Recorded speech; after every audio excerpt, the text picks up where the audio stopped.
তোমার খুব পছন্দের কোনো জিনিস বারবার ইউনিভার্সের কাছে চাইছো, কিন্তু সেটা তুমি পাচ্ছ না। তোমার মন ভেঙে যাচ্ছে, তুমি হতাশা হয়ে যাচ্ছ যে কেন তুমি সেটা পাচ্ছ না, কেন ইউনিভার্স তোমার মনের ইচ্ছা পূরণ করছে না। ফলে ইউনিভার্সের প্রতি তোমার বিশ্বাস উঠে যাচ্ছে।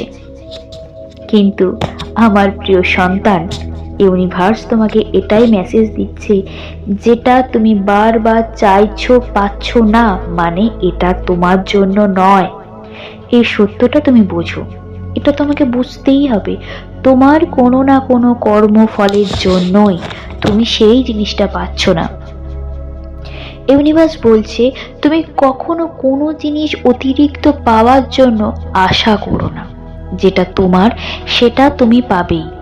তোমার জীবন এমনি সুন্দরভাবে চলবে যদি তুমি সমস্ত আশা ইউনিভার্সের উপর ছেড়ে দাও। ইউনিভার্স জানে যে তোমার কোনটা পাওয়া উচিত আর কোনটা তোমার পাওয়া উচিত নয়। তোমাকে কোনো বিষয় নিয়ে আক্ষেপ, অভিমান, অভিযোগ করতে হবে না। যেটা সঠিক সেটা ঠিক সঠিক সময়তেই তোমার কাছে আসবে। তুমি শুধু ইউনিভার্সের উপর বিশ্বাস রাখো, দেখবে ইউনিভার্স তোমাকে ঠিক সঠিক সময়ে সঠিক জিনিসটাই দিয়ে দেবে। হ্যাঁ আমার প্রিয় সন্তান, ইউনিভার্স বলছে তুমি তোমার কর্মটা এত সুন্দরভাবেই করো যাতে তোমার পরবর্তী জন্মতেও তোমার কোনো কাজ না আটকে যায়। এই জীবনে তোমার যে কোনো কাজ যখন আটকে যাচ্ছে, যে কোনো প্রবলেম যখন তোমার সামনে আসছে, এটা কি তুমি জানো? এটার কারণ হচ্ছে তোমার গত জন্মের কোনো না কোনো ফল তুমি পাচ্ছ। যে জিনিসটা তোমার জীবনে সহজে হচ্ছে না বা হয়ে গিয়েও হারিয়ে যাচ্ছে, তুমি কোনো জিনিসটা ভীষণ পরিমাণে চাইছো কিন্তু পাচ্ছ না, তোমার কর্মফল ততটাই খারাপ আছে, তাই তুমি পাচ্ছ না। ওই জন্য দেখবে গুরুজনরা বলে তুমি ভালো কাজ করো।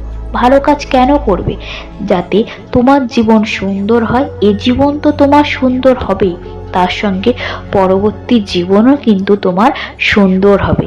তুমি এই জীবনে যতটা পুণ্য সঞ্চয় করবে, যতটা ভালো কর্ম করবে, তার ফল তোমাকে পরজন্মতেও নিতে হবে। আর এ জীবনে তুমি যতটা খারাপ কিছু কাজ করবে, তার ফল তো তুমি এ জন্মে পাবে, তার সঙ্গে আরো সঞ্চিত বাজে কর্মফল তুমি পরজন্মেও ভোগ করবে।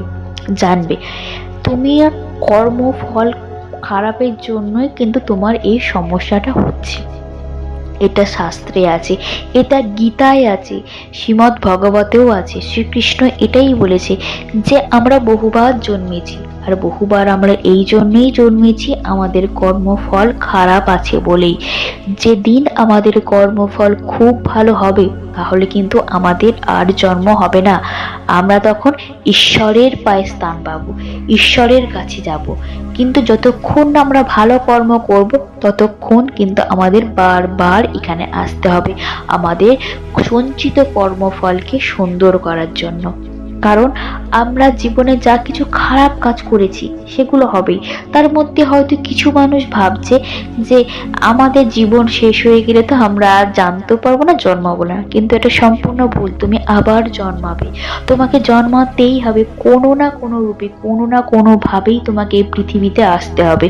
ওই জন্য যতক্ষণ তোমার কাছে জীবন আছে, ততক্ষণ তুমি সঠিক কাজ করো, ভালো কাজ করো, গুরুজনদের সম্মান করো, বাচ্চাদের ভালোবাসো, স্নেহ করো। দেখবে তোমার জীবন খুব সুন্দর হবে এবং আগামী জীবনও তোমার সুন্দর হবে। হ্যাঁ ইউনিভার্স এটাই বলছে, যেটা তুমি পাচ্ছ না সেটা নিয়ে তোমাকে কোনোভাবেই আশা করতে হবে না। তুমি আশা ছেড়ে দাও, যদি তোমার সেটা হবার থেকে অবশ্যই হবে। আর যেটা তুমি পাচ্ছ না, তোমার কর্মফল খারাপ আছে বলেই তুমি পাচ্ছ না। এই সত্যটা তোমাকে মানতে হবে।